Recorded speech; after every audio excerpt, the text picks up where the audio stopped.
ব্রিটেনের লিভারপুল শহরের কেন্দ্রে ফুটবলের প্রিমিয়ার লিগ জয় উদযাপনের সময় একটি গাড়ি ভিড়ের মধ্যে ঢুকে পড়লে অন্তত ৫০ জন আহত হয়েছে। তাদের মধ্যে ২৭ জনকে হাসপাতালে নেওয়া হয়েছে। স্থানীয় সময় সোমবার সন্ধ্যায় ওয়াটার স্ট্রিটে এই দুর্ঘটনা ঘটে।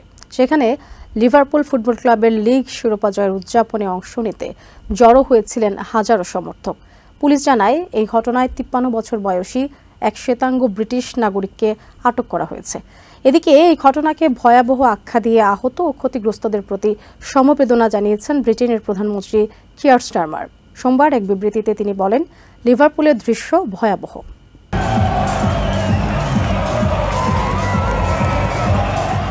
ইংলিশ প্রিমিয়ার লিগ জয় উপলক্ষে ব্রিটেনে প্যারেডের আয়োজন করে লিভারপুল ফুটবল ক্লাব। এই শিরোপা উদযাপন দেখতে সেখানে জড়ো হন হাজারো সমর্থক। এ সময় লিভারপুলের খেলোয়াড়রা একটি ছাদখোলা বাসে করে শহর জুড়ে শিরোপা জয়ের প্যারেড করছিলেন। তবে হঠাৎই প্যারেড চলাকালীন ভিড়ের মধ্যে ঢুকে পড়ে একটি গাড়ি। চাপা পড়ে বেশ কয়েকজন লিভারপুল সমর্থক।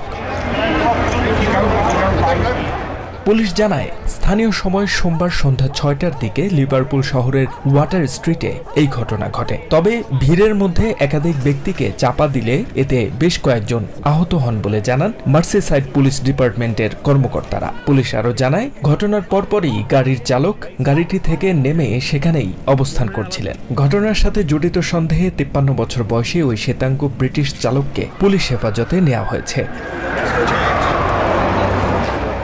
এদিকে এই ঘটনায় যেসব মানুষ আহত বা ক্ষতিগ্রস্ত হয়েছেন তাদের প্রতি সমবেদনা জানিয়েছেন ব্রিটিশ প্রধানমন্ত্রী কিয়ার স্টারমার। সোমবার সামাজিক মাধ্যমের এক বিবৃতিতে লিভারপুলের এই ঘটনাকে ভয়াবহ আখ্যা দিয়েছেন ব্রিটেনের প্রধানমন্ত্রী।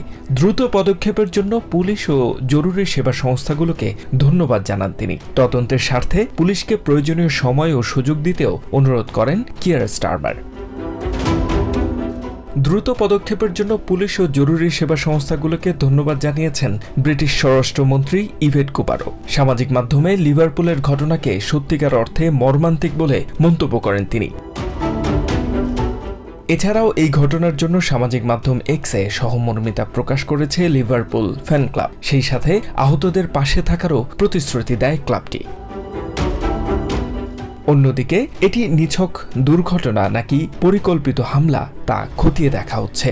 এই বিষয়ে অহেতুক গুজব না ছড়াতে সাধারণ মানুষের প্রতি আহ্বান জানিয়েছে মার্সিসাইড পুলিশ ডিপার্টমেন্ট। এ ঘটনায় এখন পর্যন্ত আহতের সঠিক সংখ্যা জানানো হয়নি। পুলিশ তদন্ত চালিয়ে যাচ্ছে এবং নতুন তথ্য পাওয়া গেলে জানানো হবে বলে নিশ্চিত করেছে তারা।